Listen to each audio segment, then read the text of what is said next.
కూర్చోవలసిందిగా. కొద్ది నిమిషాలు దేవుని వాక్యమును మనము ధ్యానించుకుందాం. అంతకంటే ముందు యొక్క శ్రేష్టమైన సమయం, శ్రేష్టమైన జీవితం, శ్రేష్టమైన ప్రసాదించిన ఆ దేవాది దేవునికి మొట్టమొదటిగా హృదయపూర్వకముగా శిరస్సు వచ్చి కృతజ్ఞతాస్తుతులు దేవాది దేవునికి చెల్లిస్తూ ఉన్నా. అలాగే లోకములో ఎన్నో పనులు ఉన్నప్పటికీ ఆ పనులన్నిటినీ పెంటతో సమానముగా ఎంచుకొని ఓపికతో, విశ్వాసంతో, నిరీక్షణతో, ఆశాభావంతో ప్రభు సన్నిధిలో కూర్చున్న దైవ బిడ్డలందరికీ మన ప్రభు అయిన యేసుక్రీస్తు నామమున మీకు శుభములు తెలియజేస్తూ ఉన్నా. క్రీస్తునందు ప్రియమైన వారలారా, దేవుని యొక్క మహాకృపను బట్టి మనమందరము కూడా ఏ దినాలను ప్రవేశించామండి? క్రిస్మస్ దినాలలోనికి ప్రవేశించి ఉన్నాం. కనుక అందును బట్టి అయినా సమయంలో గట్టిగా చప్పలు దేవుని మనమందరం గట్టిగా అభినందించాలని ప్రభు నామమున తెలియజేస్తూ ఉన్నాం. క్రీస్తునందు ప్రియమైన దేవుని బిడ్డలారా, నేటి సమయానికి, నేటి ఆరాధన కార్యక్రమమునకు ఏర్పాటు చేయబడిన వాక్య భాగమును చదవగా మనమందరము విన్నాం. అలాగే నేటి సమయానికి, నేటి దినానికి, నేటి ఆరాధన కార్యక్రమమునకు ఏర్పాటు చేయబడిన ధ్యానాంశము దేవుడు మనను ప్రేమించి అనే ధ్యానాంశంపై మనము ధ్యానించబోతూ ఉన్నాం. ఏ అంశంపై ధ్యానించబోతున్నామండి? దేవుడు మనను ప్రేమించి. చూడండి, దేవాది దేవుడు మనలందరినీ కూడా ప్రేమించిన వాడుగా ఉన్నాడు. దేవుని యొక్క ప్రేమ ఎలాంటిది అంటే అది అత్యున్నతమైన ప్రేమగా ఉంది. దేవుని ప్రేమ త్యాగపూరితమైన ప్రేమగా ఉంది. దేవుని ప్రేమ అగాపే ప్రేమ. కనుక దేవుడు మనందరినీ ఏ ప్రేమతో ప్రేమిస్తున్నాడంటే అగాపే ప్రేమతో దేవుడు మనందరినీ ప్రేమిస్తూ ఉన్నాడు. కనుక ఆయనను ప్రేమించి మనకు ఏమి అనుగ్రహించాడు, ఆయనను ప్రేమించి మనకు ఏమి ఇచ్చాడు అనే జ్ఞానాంశంపై ఈ సమయంలో మనమందరము ధ్యానించబోతూ ఉన్నాం. చూడండి, దేవుడు మనల్ని ప్రేమించి మొట్టమొదటిగా చూస్తే తన కుమారుణ్ణి అనుగ్రహించెను. దేవుడు ప్రేమించి ఎవరు అనుగ్రహించాడంటామో మనకు? తన కుమారుని అనుగ్రహించి ఉన్నాడు. ఇదే క్రిస్మస్. చెప్పండి, ఇదే క్రిస్మస్. చూడండి, యేసు ప్రభుల వారు మన కొరకు అనుగ్రహింపబడిన వాడుగా ఉన్నాడు. కనుక తండ్రి అయిన దేవుడు కుమారుడైన క్రీస్తును మనకు అనుగ్రహించకపోతే క్రిస్మస్ అనేది ఉండేది కాదు. కనుక దేవుడు మనందరినీ ప్రేమించి తన కుమారుని మనకు అనుగ్రహించి ఉన్నాడు. కనుక మనమందరము కూడా క్రిస్మస్ ను ప్రతి సంవత్సరం మనము జరుపుకుంటున్నాం. అందును బట్టి దేవుడికి ఎంతగానో కృతజ్ఞతాస్తుతులు మనము చెల్లించు వారముగా ఉండాలి.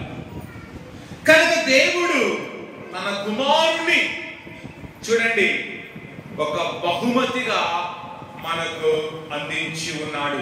క్రిస్మస్ అనగా ఒక బహుమతి. కనుక క్రిస్మస్ అనగా బహుమతి గనక చూడండి, ఒక బహుమతిగా తండ్రి అయిన దేవుడు తన కుమారుని మనొక బహుమతిగా అందించి ఉన్నాడు. ఆయన బహుమతిగా అందించగా యేసయ్యను ఒక బహుమతిగా మనమందరము అందుకున్నాం.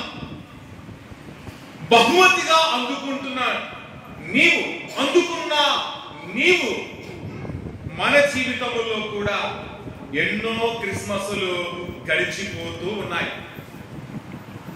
మన జీవితంలో ఎన్ని సంవత్సరాలు ఉంటే అన్ని క్రిస్మస్లు జరిగిపోతున్నాయి, జరుపుకుంటున్నాం. అలాగే క్రిస్మస్లు వెళ్ళిపోతూ ఉన్నాయి. కానీ ఒక క్రిస్మస్ కన్నా నీ జీవితంలో గడిచిపోయిన ఒక క్రిస్మస్ కన్నా ఎవరికైనా ఒక బహుమతి నువ్వు అందించావా అని ఒకసారి ఆలోచించాలి. క్రిస్మస్ అనగా బహుమతి. కనుక క్రిస్మస్ జరుపుకుంటున్న మనమందరం ఏ రోజైనా నువ్వు ఆశీర్వాదింపబడిన కొలది, దీవింపబడిన కొలది ఎవరికైనా ఒక బహుమానమైన అందించావా అంటే అందించలేని పరిస్థితుల్లో మనమందరము ఉన్నాం. ఈ సమయంలో ఒకే ఒక ప్రశ్న అడుగుతున్నాను. నా జీవితంలో చాలా క్రిస్మస్లు గడిచిపోయాయి కనుక నేను ఒక క్రిస్మస్ కు ఒకరికి నేను బహుమతి ఇచ్చాను, నేను ఒకరికి సహాయం చేశాను అన్నవారు ఎవరైనా ఉంటే మీరు చేతులు ఎత్తగలరా? ఓకే, ఆశ్రమ గారు ఎత్తున్నారు. మీరు ఎవరైనా ఎత్తగలరా? ఒక క్రిస్మస్ నేను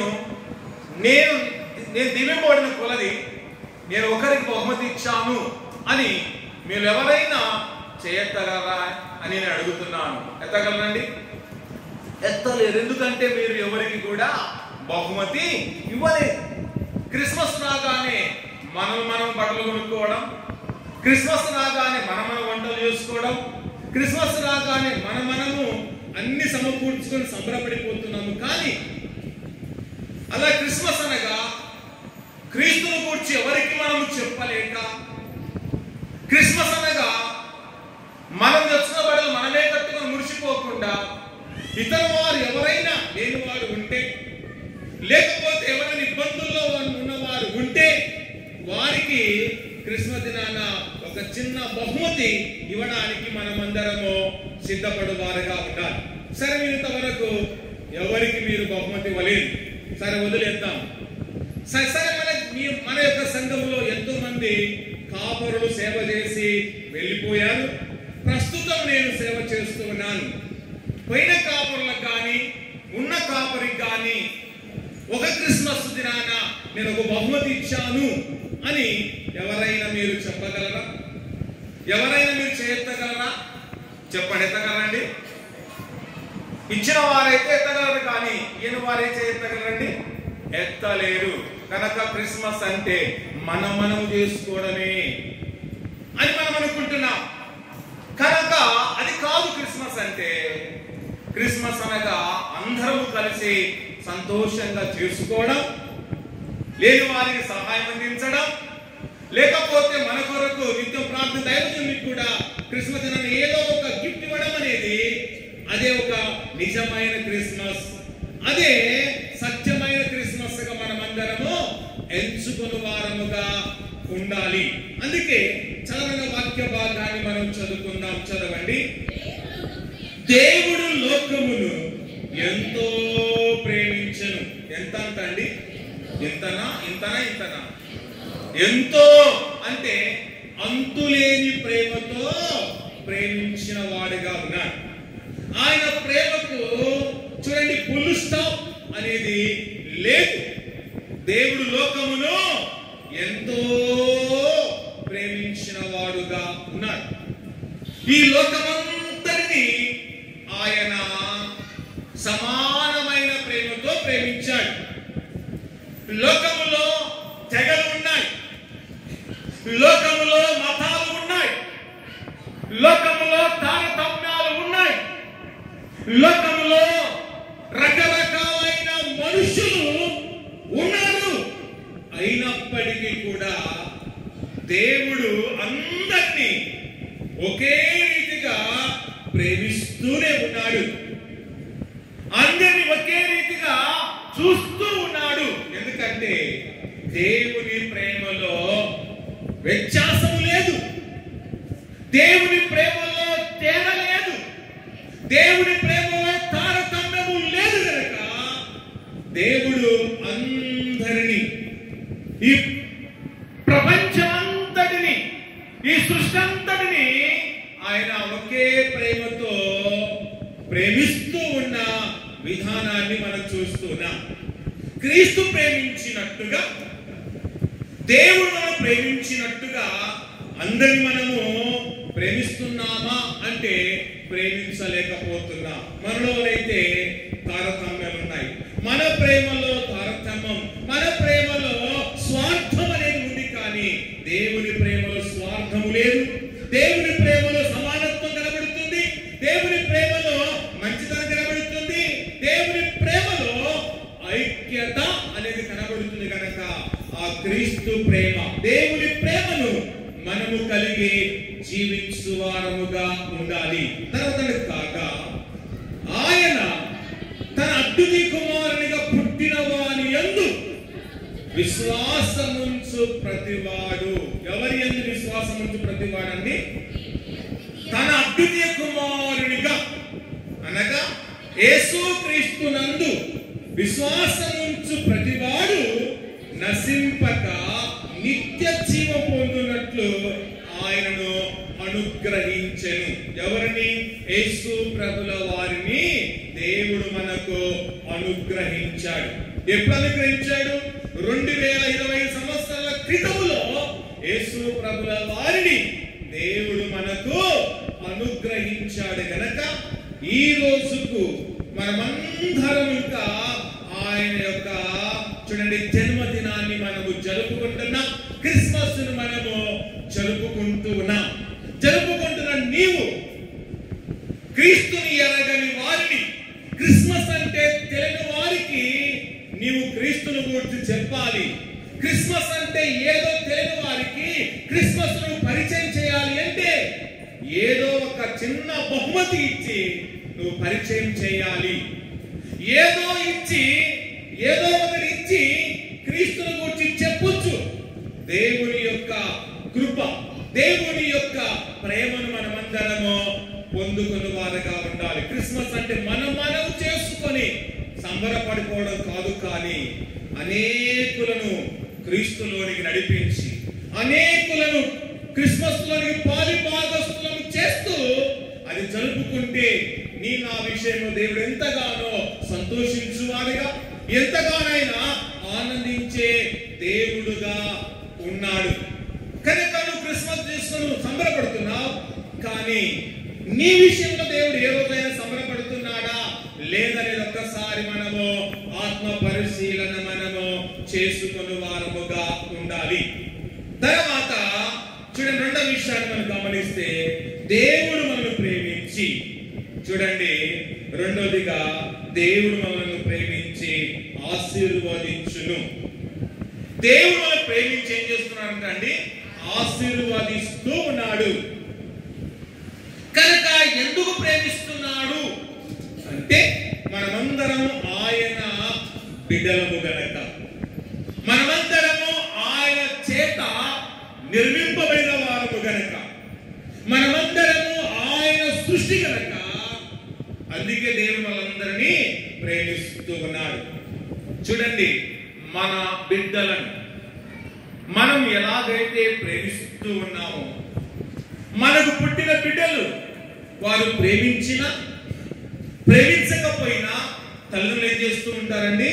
ప్రేమిస్తూనే ఉంటారు. ప్రేమించారండి. బిడ్డలు నా బిడ్డలను ద్వేషించారు అని తల్లిదండ్రులు ఎప్పుడైనా బిడ్డలు ప్రేమించకుండా మానుతారండి? మానరు.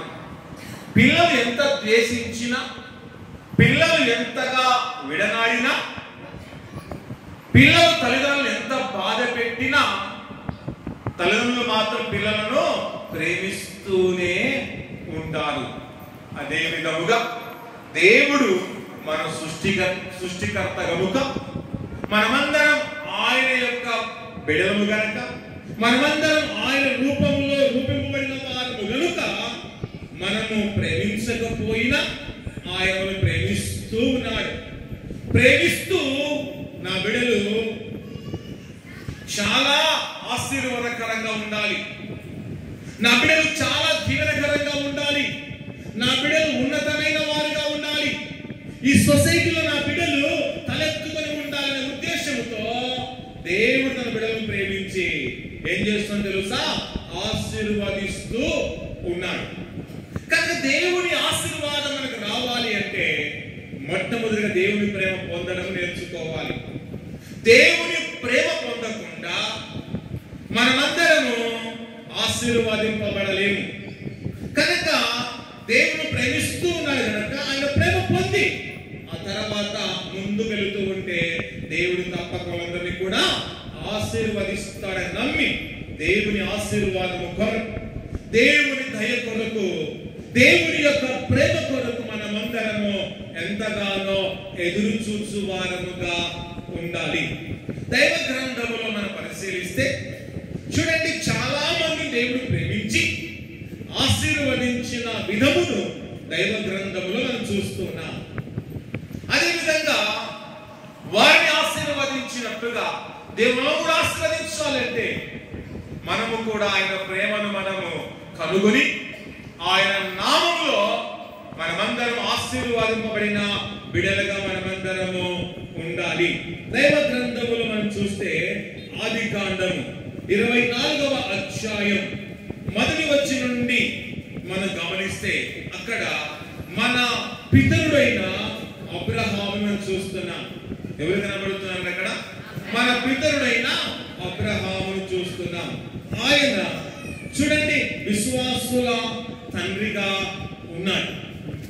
ఆయన ఎలాంటి వాడో మనకందరికీ తెలుసు.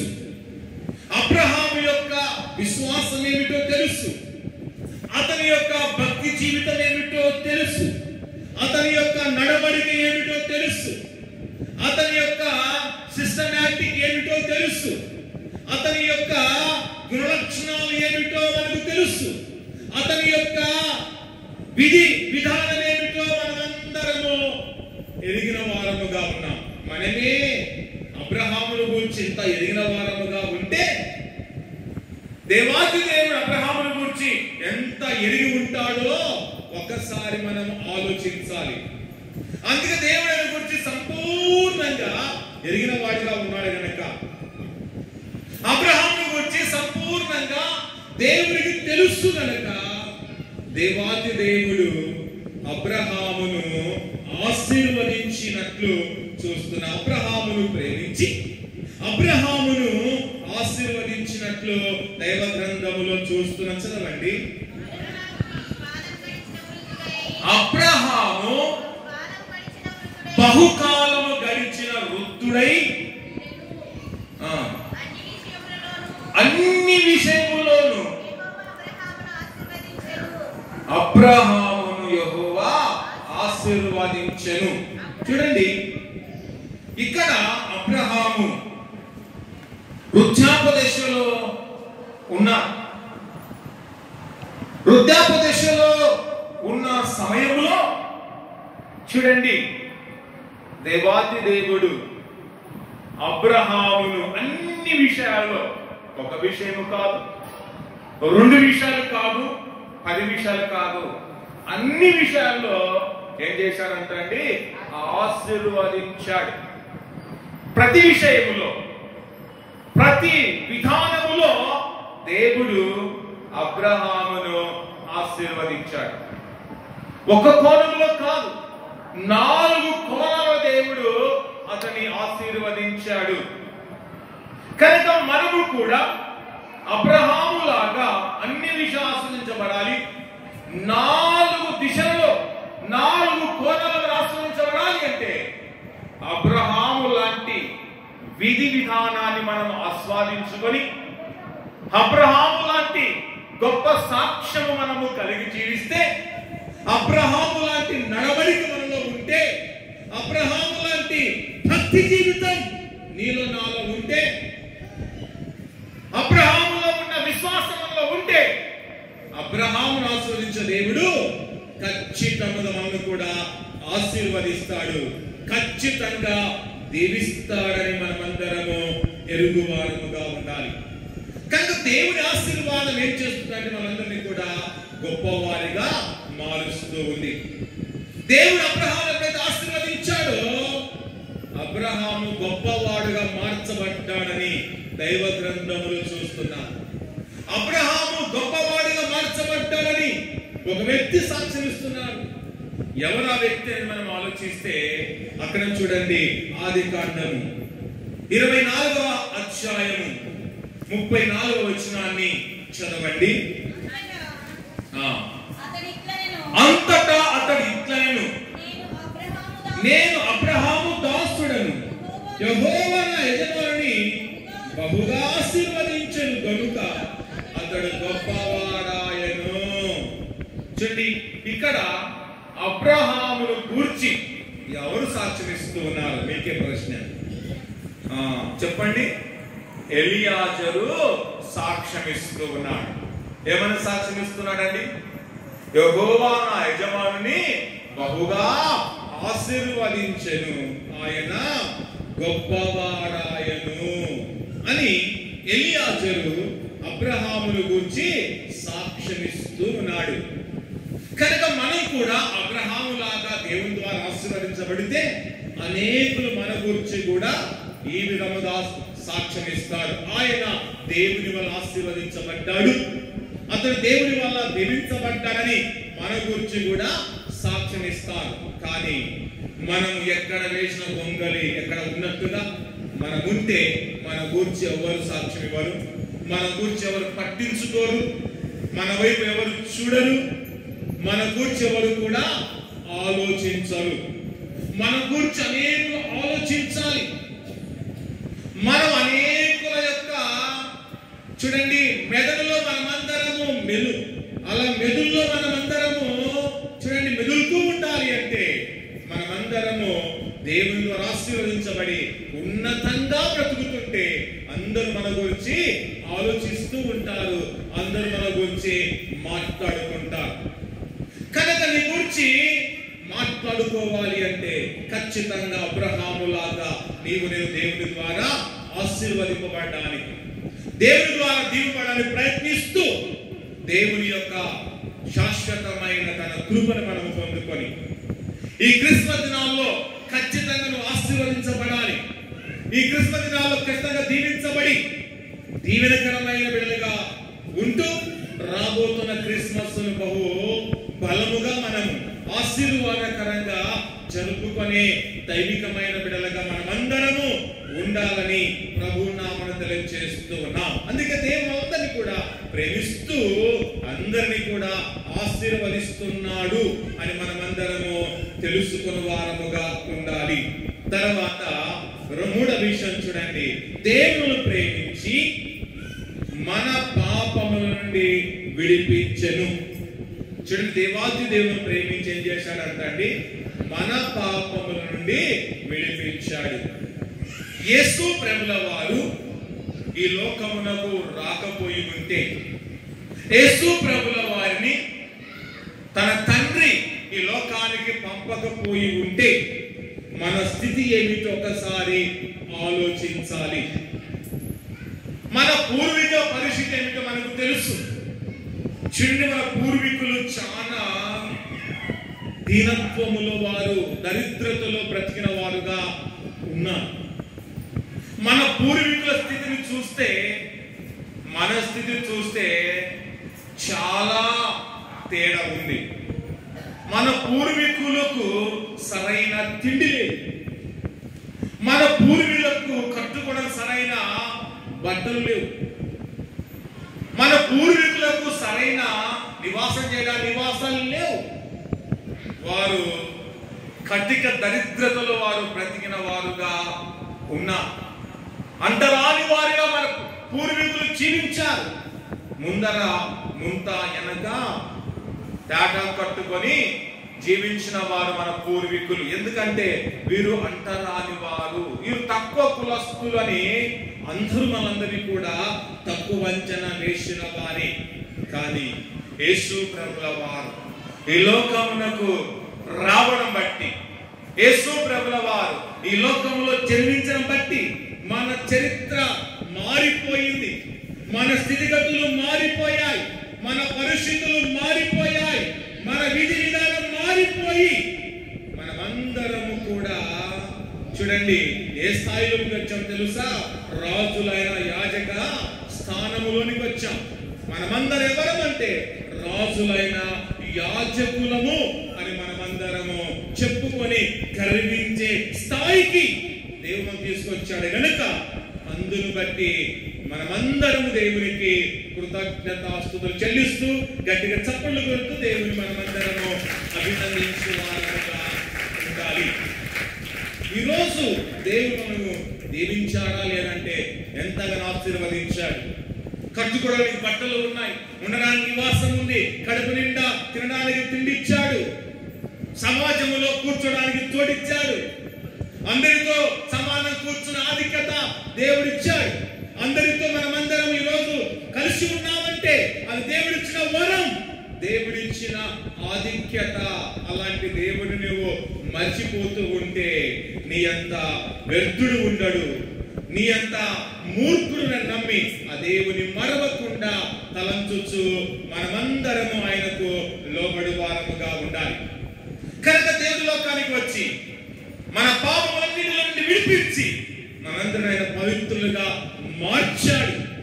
ఆయన ప్రేమించకపోతే పాపములోనే పడిపోయేవారం, పాపములోనే మగ్గిపోయేవారం, పాపములోనే నలిగిపోయేవారం, పాపములోనే మన బ్రతుకు ముగిసిపోయేది. కానీ యేసయ్య లోకానికి వచ్చి మన బ్రతుకును ఒక పవిత్రమైన బ్రతుకుగా మార్చాడు. మన బ్రతుకు పాపము లేని బ్రతుకుగా మార్చాడు. మన బ్రతుకు మచ్చలేని జీవితంగా మార్చి ఉన్నాడు గనక అలాంటి దేవుణ్ణి కలిగి ఉండడము మహా ధన్యత అని మనమందరము ఎంచుకుని వారముగా ఉండాలి. అందుకే చూడండి ప్రకటన గ్రంథము 1వ అధ్యాయం 6వ వచనాన్ని ఒకసారి మనం చదువుకుందాం. ప్రకటన గ్రంథం 1వ అధ్యాయం 6వ వచనం. మనలను ప్రేమించుచు తన రక్తము వలన మన పాపము నుండి మనను విడిపించిన వానికి మహిమయు ప్రభావమును యుగ యుగములు కలుగును గాక. చూడండి ప్రేమైన దేవుని పిల్లలారా, దేవుని ప్రేమించి తన రక్తం వలన మన పాపములను మనను ఆయన ఏం చేశాడంట? విడిపించిన వాడుగా ఉన్నాడు. కనుక యేసు ప్రభుల వారి లోకానికి వచ్చి మనల్ని ఎంతగానో ప్రేమించి తన విలువైన రక్తాన్ని కార్చి చూడండి మనందరినీ మన పాపముల నుండి ఆయన విడిపించి ఉన్నాడు గనక మనమందరము ఆయనకు మహిమ చెల్లించు వారముగా ఉండాలి. ఆయనకు మనము ఘనత చెల్లించు వారముగా ఉండాలి. ఆయనకు మన ప్రభావము యుగ యుగములు మనము చెల్లించు మనమందరము జీవించాలి. నువ్వు చెల్లిస్తున్నావా ఘనత, నువ్వు చెల్లిస్తున్నావా మహిమ, నువ్వు చెల్లిస్తున్నావా దేవుని ప్రభావము అంటే చెల్లించలేని స్థితిలో మనం ఉన్నాం. కనుక ఈ లోకములో పాపాలు క్షమించే అధికారం మన దేవునికి తప్ప ఎవరికి కూడా లేదు. పాపం తొలగించే అధికారం ఎవరికైనా ఉందా? నీలో ఉన్న పాపం అంటే ఎవరికి లేదు. మన దేవుడు మాత్రమే నీలో ఉన్న పాపాన్ని తొలగించగలడు, నీలో ఉన్న పాపాన్ని వేరు చేయగలడు, నీలో ఉన్న పాపాన్ని ఆయన అంతము చేయగలడు. కానీ యేసయ్య గాన నీ విషయం శ్రద్ధ వహించకపోయింటే, నీ విషయంలో నీ నా విషయంలో దేవుడు తన ప్రేమను కనపరచకపోయి ఉంటే మన పరిస్థితి ఎలా ఉండేదో ఒకసారి మనం ఆలోచించుకొని దేవుడు ప్రేమిస్తున్న ఆ విధమును మనము తలస్తూ మనము కూడా ఆయన ప్రేమిస్తూ మనము కూడా ఆయన అడుగు వేసి నడుస్తూ మనము కూడా ఆయన చెంతలోనికి చేరి మనము కూడా ఆ దేవునితో నిత్యం నివాసం చేయడానికి ప్రయత్నిస్తే దేవుని యొక్క రాజ్య నివాసులుగా మనమందరము చేర్చబడలాగున ప్రయత్నం చేస్తూ దేవుడి యొక్క గొప్ప ప్రేమను మనం నిత్యము పొందిన దైవ కుమారులుగా ఈ లోకములో మనమందరము ఉండువారముగా ఉండాలి. తర్వాత 4 చూడండి, దేవుడు మనం ప్రేమించి జయమిచ్చును. దేవుడు ప్రేమించి ఏం చేస్తున్నాడంట? జయమిచ్చువాడుగా ఉన్నాడు. అంటే ఎందుకు దేవుడు ప్రేమిస్తున్నాడు? జయమివ్వడానికి మాత్రమే మనను ప్రేమిస్తూ ఉన్నాడు. ఆయన ప్రేమించకపోతే మనకు జయము లేదు. మనకు జయమివ్వాలని, మనకు విజయం ఇవ్వాలని, మనను హెచ్చించాలని, మన ఉన్నతంగా నిలబెట్టాలని, మనను ఒక శిఖరముల మీద నిలబెట్టాలని, ఉన్నత స్థాయిలో నిలబెట్టాలనే ఉద్దేశంతో దేవుడు ప్రేమించి చూడండి ఆయన జయమిచ్చువాడుగా ఉన్నాడు, విజయమిచ్చువాడుగా ఉన్నాడని దైవ గ్రంథములో మనమందరము చూస్తూ ఉన్నాం. చూడండి రోమిలకు రాసిన పత్రిక 8వ అధ్యాయం 37వ వచనం చూస్తే దేవుడు అందరినీ ప్రేమించి ఆయన జయిస్తూ ఉన్నాడు అనే మాట అక్కడ మనం చూస్తున్నాం. చదవండి. ఆయనను మనల్ని ప్రేమించిన వారి ద్వారా మనం వీటన్నిటిలో అత్యధిక విజయము పొందుచున్నాము. అయినను చూడండి, ఆయనను మనల్ని ప్రేమించిన వారి ద్వారా అంటే దేవుడు మనందరినీ కూడా ప్రేమించాడు. ఆయన ద్వారా చూడండి వీటన్నిటిలో మనం ఏం పొందామంట? అత్యధిక విజయం పొందుతున్నాం. ప్రతి విషయంలో మనమందరము అత్యధికమైన విషయాన్ని పొందుతున్నాము. ఆ విజయానికి కారకుడు ఎవరు? దేవుడు. నువ్వు ఏ విజయం పొందినా, ఏ జయం పొందినా అది దేవుడిచ్చిన విజయం, దేవుడిచ్చిన జయము అని నువ్వు జ్ఞాపకం చేసుకోవాలి. నీ జీవితంలో ఏమి సంపాదించుకున్నా అది దేవుడిచ్చినదే. నీ చదువుల్లో విజయం పొందినా అది దేవుడిచ్చినదే.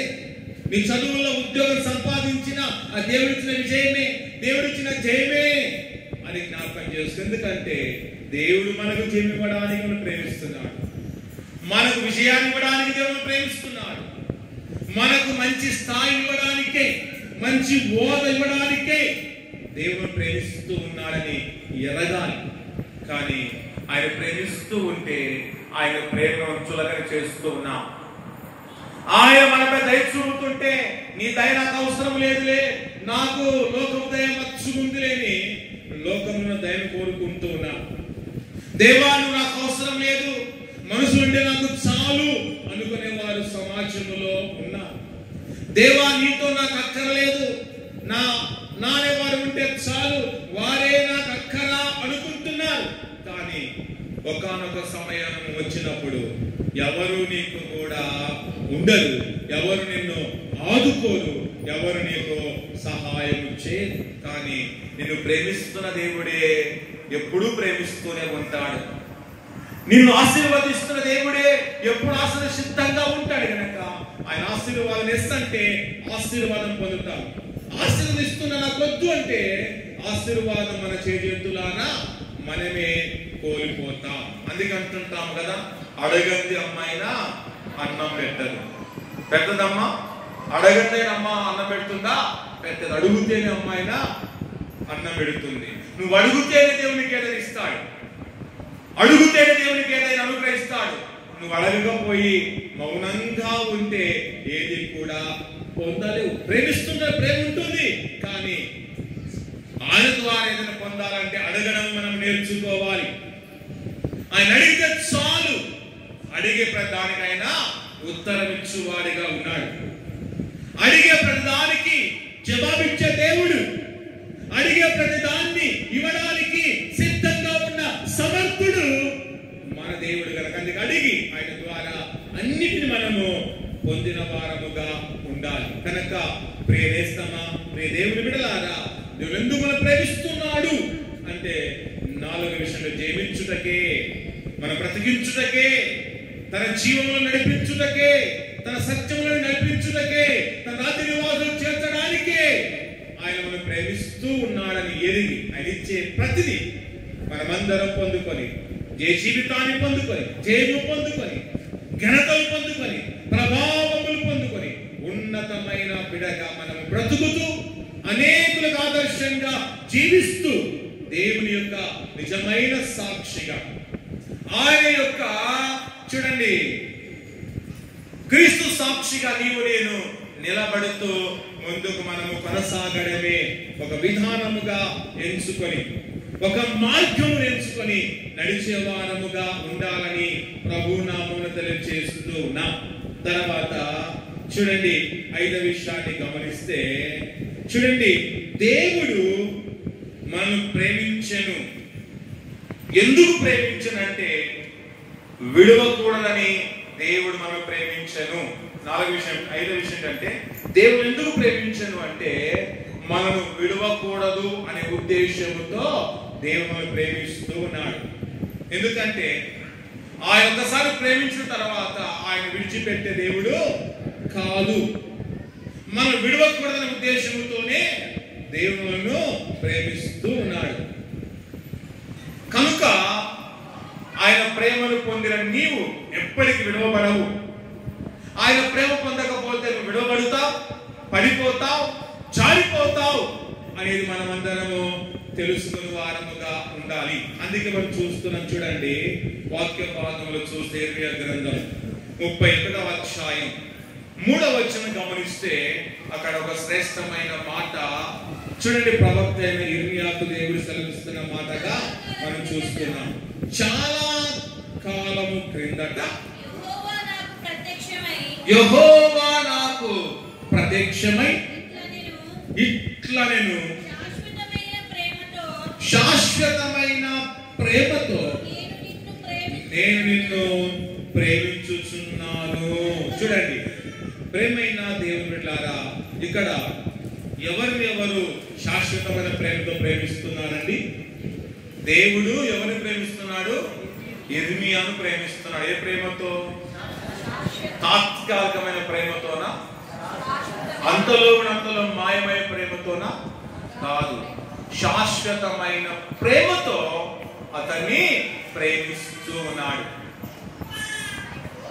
ప్రవక్త ఇర్మియాను శాశ్వతమైన ప్రేమతో ప్రేమించిన దేవుడు ఖచ్చితంగా మనము కూడా శాశ్వతమైన ప్రేమతో ప్రేమిస్తూనే ఉన్నాడు.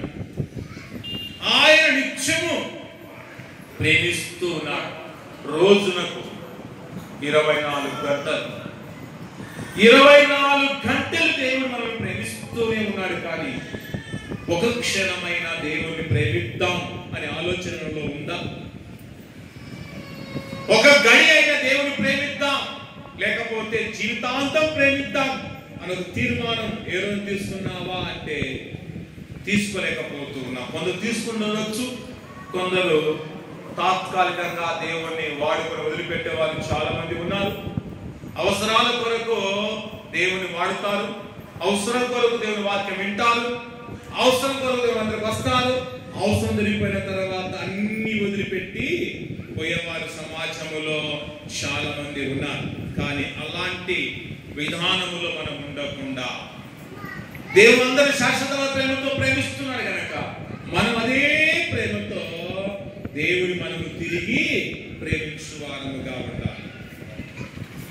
చూడండి ఆయన ప్రేమిస్తున్నాడు కనుక మనము ఆయన ప్రేమిస్తే కృతజ్ఞత.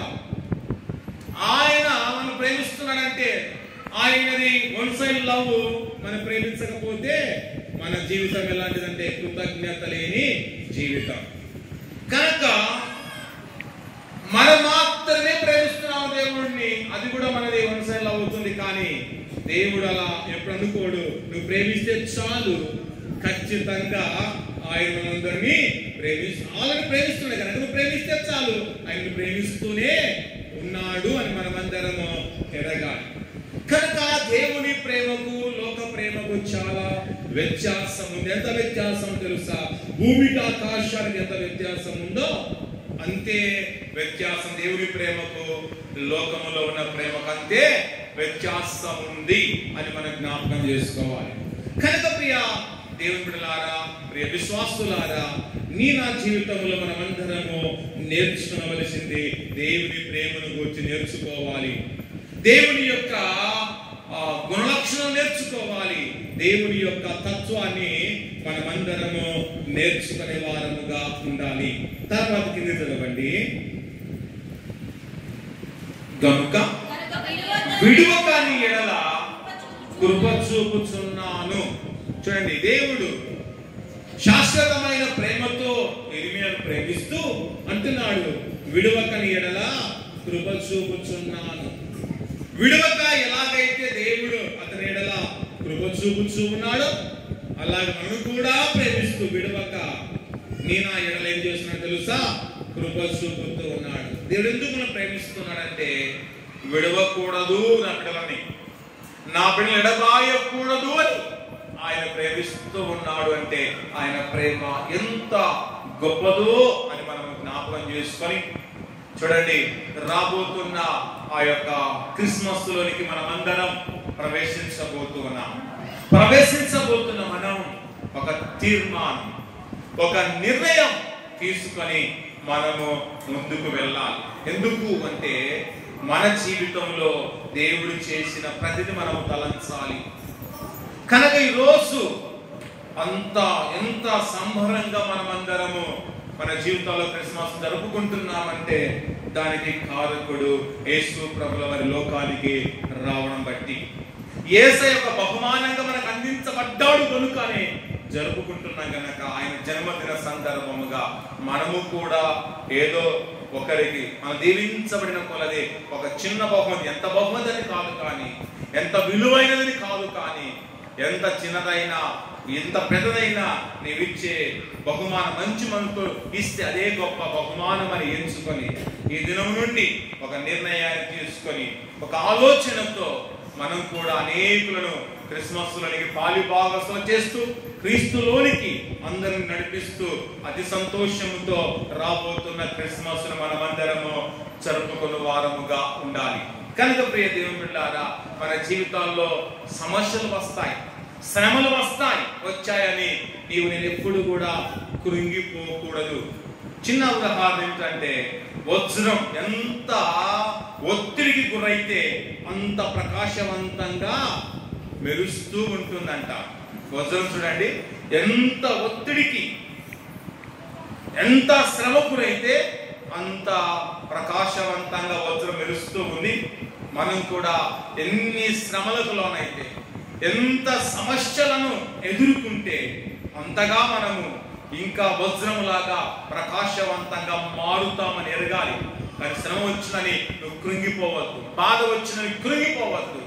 కనుక శ్రమల్లోనే నేను కూడా సువర్ణ వలె, బంగారు వలె మార్చబడుతూ, వజ్రములాగా ప్రకాశవంతంగా మార్చబడుతూ, వజ్రం ఎంత విలువైనదో శ్రమలు పొందిన వారు కూడా ఒక విలువైన వ్యక్తులుగా మార్చబడతారు, ఒక ప్రముఖమైన వ్యక్తులుగా మార్చబడతారు. శ్రమలు సమస్య తాత్కాలికం. ఆ శ్రమలను చూసి, ఆ సమస్యకి నువ్వు కృంగిపోకు మిత్రమా.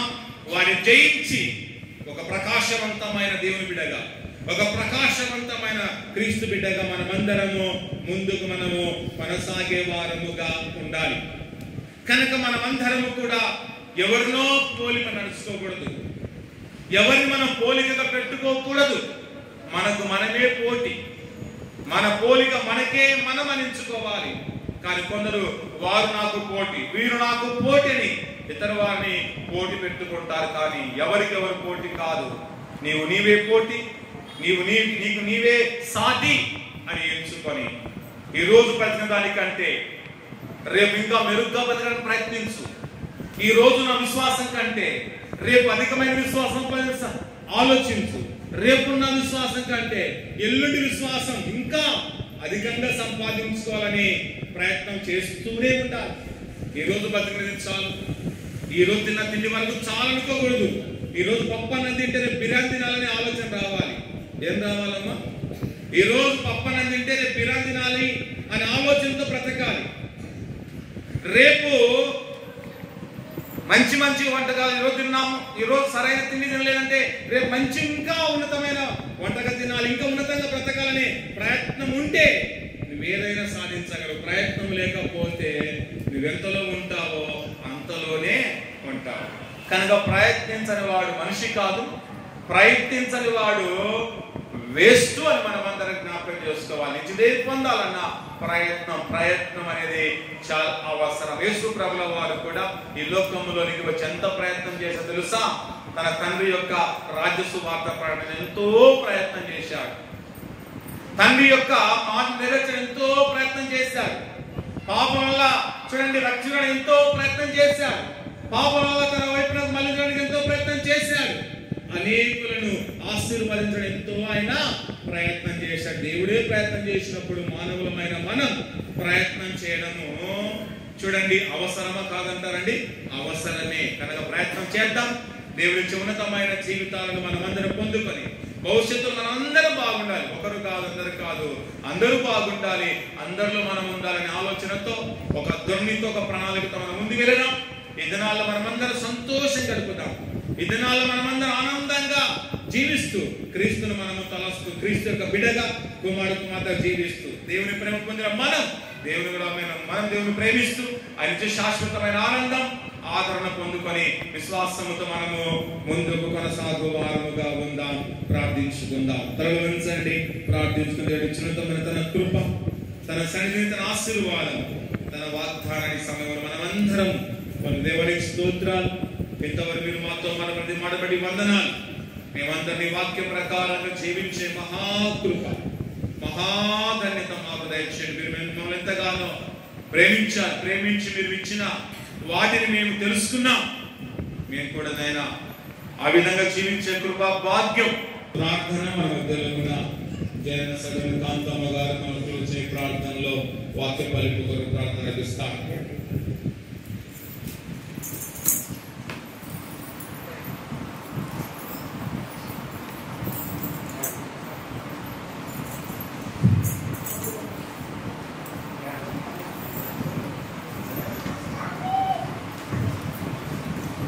ప్రేమగల మా తండ్రి, కృపగలిగిన మా దేవ, సర్వోన్నతుల సర్వశక్తి కలిగిన దేవ, నీ పరిశుద్ధమైన పాదములకి వందనములు, స్తుతులు, స్తోత్రములు చెల్లిస్తున్నాము నా ప్రభువా. దేవ పైన ఆధారం మొదలుకొని నా తండ్రి ఈ పరిశుద్ధ దినమందు ప్రత్యేకించే దినమందు నా తండ్రి నీ సన్నిధిలో చేరి నడుస్తున్న ప్రతి మాటని ఆలపించని ప్రపంచం నడుస్తున్నాము నా ప్రభువా. ఎంతో ఇటువైన వాక్యంలో నా తండ్రి మా హృదయంలో నీ కంటే పనికల నా తండ్రి పనికొచ్చి నడుస్తున్నాము నా ప్రభువా.